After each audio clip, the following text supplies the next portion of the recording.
Assalamualaikum warahmatullahi wabarakatuh.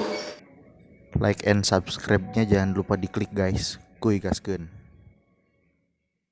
Ya, sekarang gue udah lagi sama Bang Egi atau biasa dipanggil Bang Petong ya.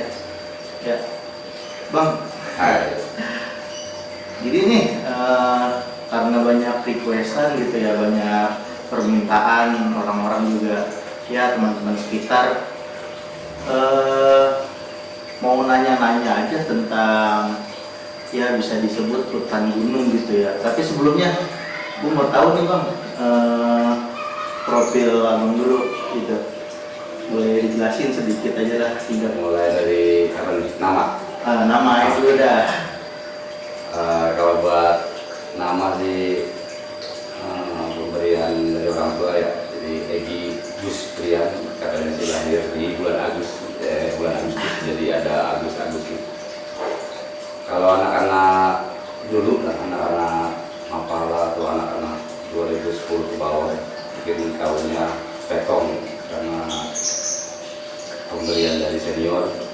Kalau di kampus atau di Mapala itu ada istilah kita dikasih nama rimba yang nggak bisa nolak, terus nggak bisa nawar-nawar, akhirnya dikasih apa senior. Jadi Petong tuh nama rimba gitu Bang. Nama rimba dari abang-abangan senior di Mapala. Nah kesininya 2012 kesini anak-anak, karena anak-anak milenial sering manggil su. Apa tuh su tuh? Karena ngelihat dari biografi atau postingan-postingan nih, Bang Petong senangnya sama sosok Suhoki. Oh, Suhoki. Udah dah, kebanyakan panggilnya Su aja atau kepanjangan dari Suhoki. Tapi Suhokinya udah tertutup, jadi sekarang manggilnya udah aja Pak Su, kalau enggak Su yang lebih simpelnya. Gitu. Dan sekarang lebih terkenal su gitu ya panggilnya. Beda zaman, kalau dulu semuanya Petong gitu kan. Kalau adik-adikan Bang Petong. Kalau sekarang udah beda generasi, yang sekarang udah tahunya kalau enggak Pak Egi berarti Pak Su. Gitu Oh, aja. berarti kalau tadi ada nama rimba gitu berarti sempet aktif juga gitu ya di kayak Mapala gitu. Iya, dulu di kampus di Unisma ada Mapala Tapak Kiri. 2005 mulai perekrutan atau masuk dalam dunia baru, organisasi baru yang dulu awalnya gue sama sekali nggak kepikiran buat masuk ke dunia alam atau pokoknya yang namanya camping, pramuka, PM, dan semua kegiatan sekolah dari mulai SD, SMP, SMA itu belum pernah sama sekali. Nah makanya pas lucunya di kampus atau masuk dunia kuliah 2005 masuk aja ke Mapala karena teman-teman kosan pada masuk semua, dari 5 orang itu di kosan pada masuk sekolah. Masa gue nggak masuk, akhirnya ikutlah, injeklah tuh, lahirlah ke dunia baru yang namanya anak Tapak Giri atau Mapala Tapak Giri Unisma Bekasi di tahun 2005. Ajib juga nih guys, soalnya tenar juga gitu kan, terkenal juga kan Tapak Giri ya. Mapala ya bisa dibilang ya paling keren lah di Bekasi ya kalau nggak salah. Di Bekasi. Ini Bang, kalau sekarang gitu rutinitasnya apa aja gitu sehariannya aja? Sekarang sih pertama mungkin kegiatan alam nggak ditinggalin, nggak langsung tinggalin walaupun kerjaan. Kebetulan kerjaan jadi guru, terus juga di sekolah yang gua ngajar atau waktu itu berusaha dari 2010 buat menjadi Cispala, dan alhamdulillah 2012 terbentuklah Cispala di Yayasan Nurul Hikmah.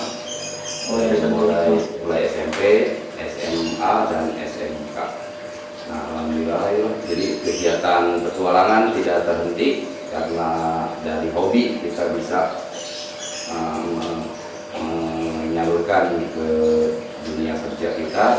Bahkan alhamdulillah 2016-2020 sekarang dari hobi mungkin bisa menjadi prestasi buat anak-anak. Mantap, ajib. Berarti sekarang kesehariannya biasanya ngajar gitu bang ya, bisa dibilang guru lah ya, sambil ngebina gitu, ngebina anak-anak siswa juga gitu. Mantap nih, bisa buat contoh gitu ya. Mungkin kalau boleh tahu gitu bang ya, kapan sih pertama kali naik gunung gitu kan? Kalau buat naik gunung sendiri, jadi masa lalu berarti ya. Iya. Itu setelah lulus atau dinyatakan jadi anak Mapala setelah pendidikan selama 9 hari. Nah, di 2005 habis pendidikan biasalah istirahat, mungkin mulai pendakian atau naik gunung. Itu di 2005, gunungnya Gunung Selamet. Iya. Waktu itu masih dibawa sama senior, sama abang-abangan, namanya Bang Icut, angkatan 2002. Dari Tapak Giri juga. Dari Tapak Giri juga, angkatan 2002 atau 2001 itu, namanya Bang Icut. Dia udah meninggal almarhum. Padahal itu abang gua atau abang-abangan dari Tapak Giri yang pertama ngajak naik gunung, yang pertama ngenalin naik gunung di daerah Jawa Tengah.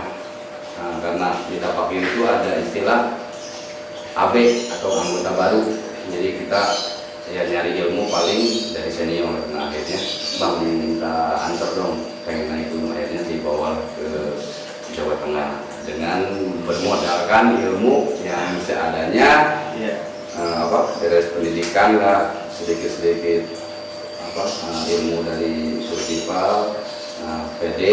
Akhirnya abang-abangan juga udah lu, ayo kalau mau naik jangan kebanyakan mikir, ayo.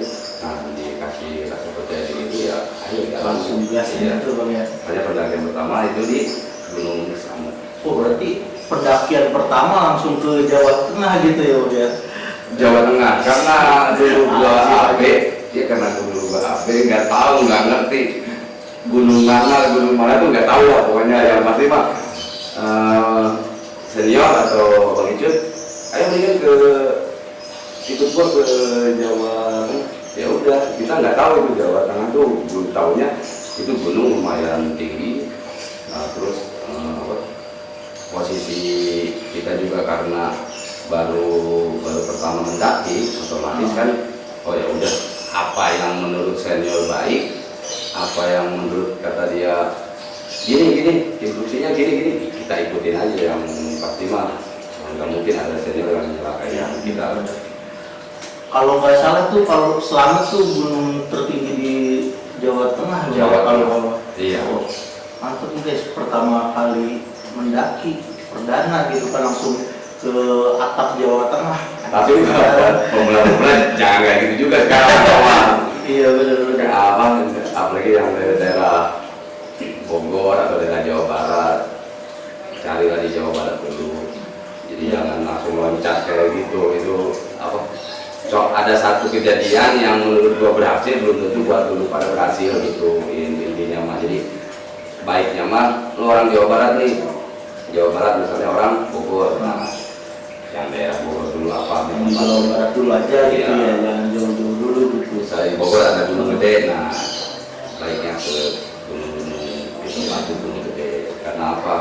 Pertama itu tempat lahir lu di Bogor, yang kedua juga untuk wilayah, untuk cuaca masih gampang kondisiin lah buat persiapannya. Gitu aja mungkin pesan buat anak-anak kayak sekarang.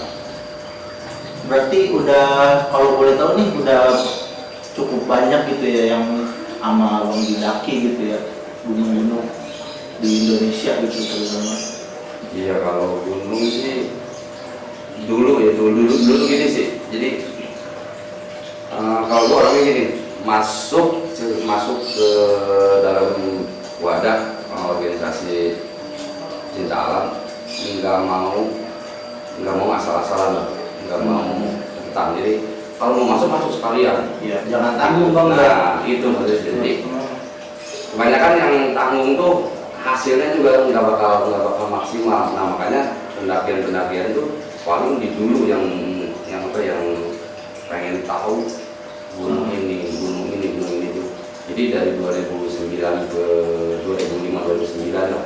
Nah itu mungkin yang bener-bener nggak mau diem di kampus gitu kan. Jadi setiap 100 semesteran udah pasti jalan. Bahkan pernah 1 semester nggak kuliah. Biasa ini. 1 semester nggak kuliah karena duitnya Kelas. duit semesterannya habis dipakai naik gunung. Itu negatifnya. Itu lagi ini ya, lagi candu-candunya gitu. Nah, karena harus jangan hati-hati buat para pemula, apalagi mungkin yang punya jiwa tapi masih ketutup. Tahunya jiwa lu ada di alam, pas kebuka nggak bakal bisa nahan. Ya ini contohnya gua nggak tahu tentang alam, nggak tahu apa-apa, tahunya masuk cinta alam, tahunya berarti emang jiwa gua tuh ada di alam lah.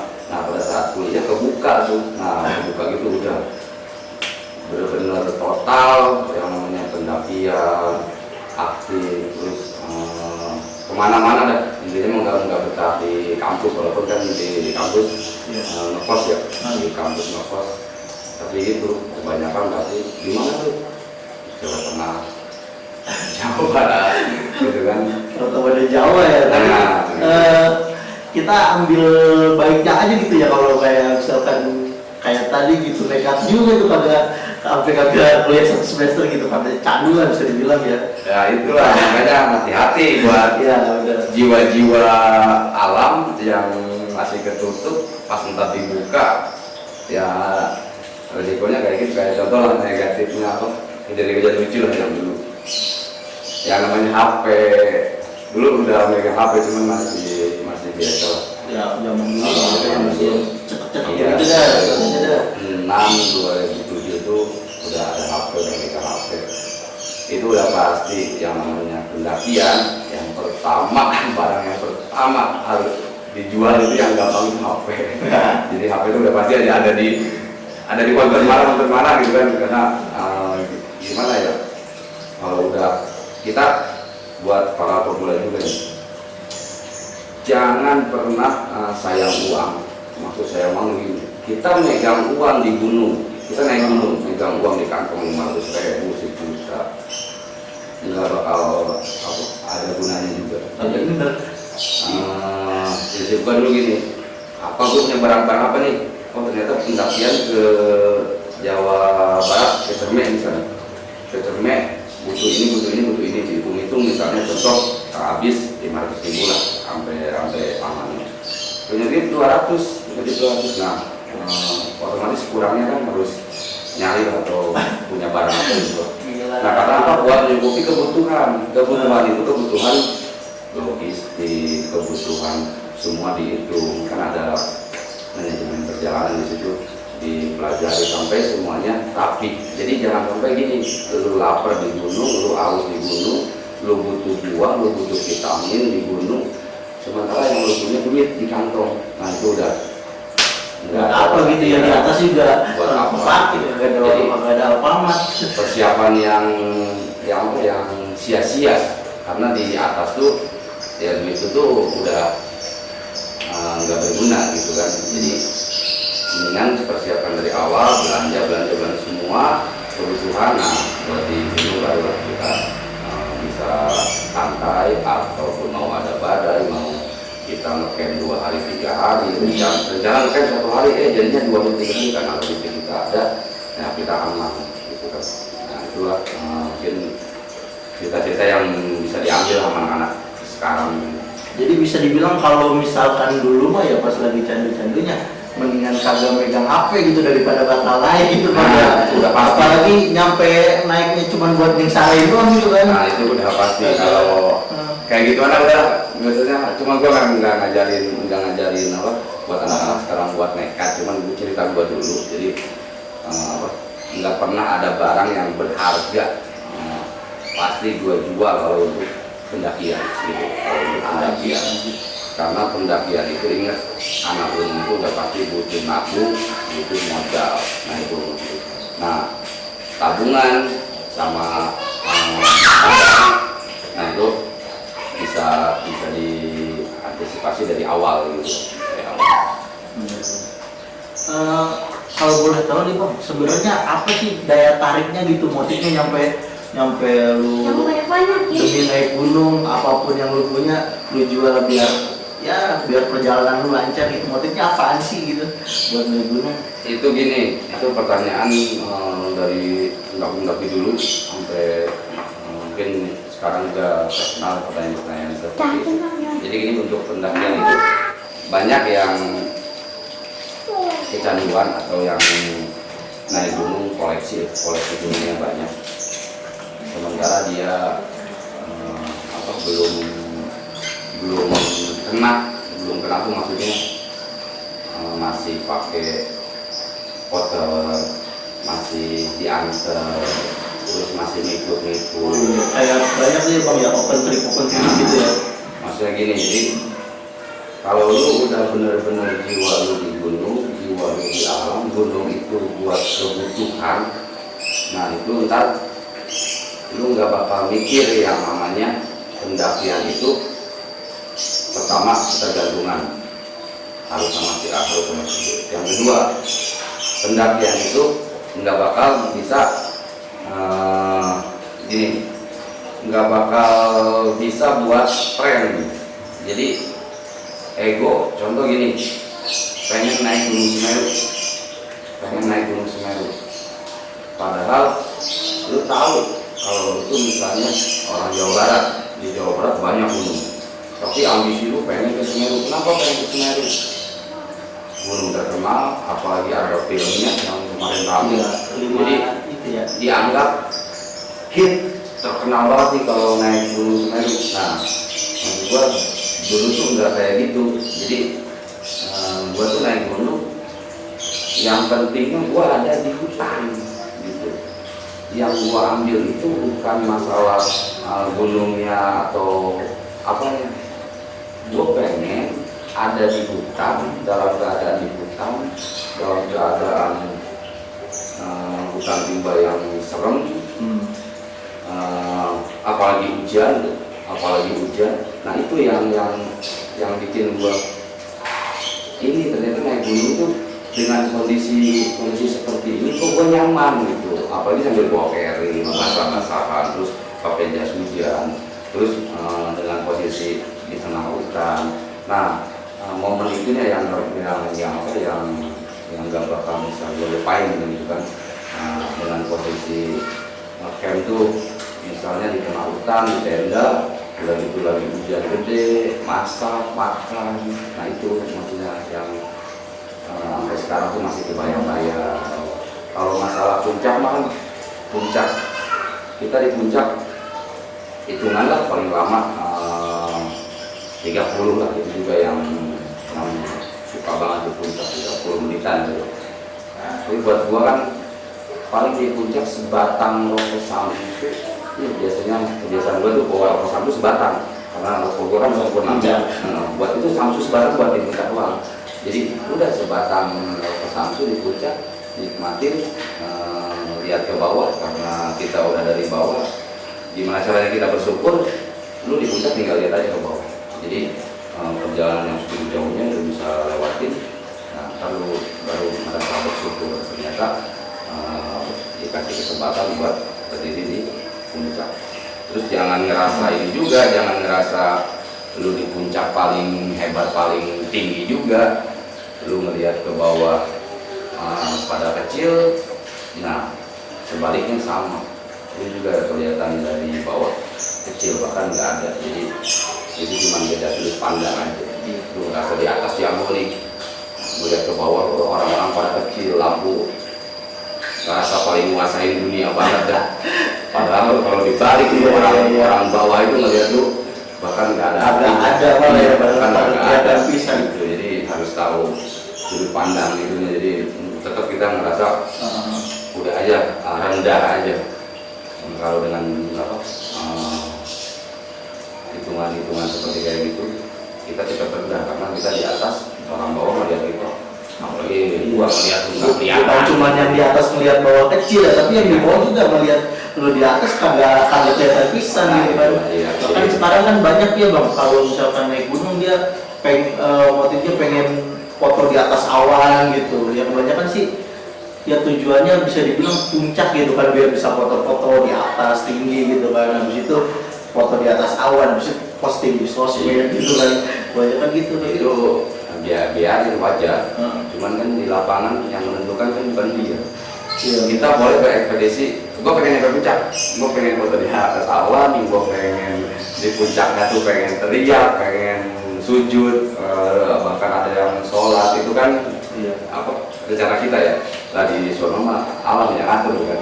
Jadi kita mau udah aja jalanin aja udah. Gue berapa kali gagal muncak, ya berapa kali gagal muncak dan ya udah tinggal balik lagi. Kalau Bang Peter sendiri kan tadi katanya menikmati perjalanan gitu, gua ada di tengah-tengah hutan gitu kan, berarti kan bukan cuma puncak gitu kan tujuannya gitu bang. Iya. Itu beda-beda sih, beda-beda ada pendaki. Kalau gua di situ ya pokoknya momen yang gua sampai ingat mulu dah. Bedanya gini, kenapa sih itu momen gua ingat mulu gitu kan? Kayak puncak langsung lupa gitu. Tapi momen itu gua sampai sekarang gua naik gunung 2005 dulu di Slamet.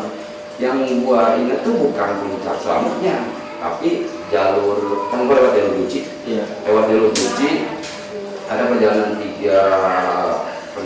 jam. 3 jam turun hujan gede, gua masang tenda di tengah hutan banget. Nah yang itu pas naik tuh bang. Iya pas naik. Nah yang gua ingat tuh itu. Jadi momen itu yang gue ingat hujannya parah, kita pasang tenda sampai gue sama temen waktu itu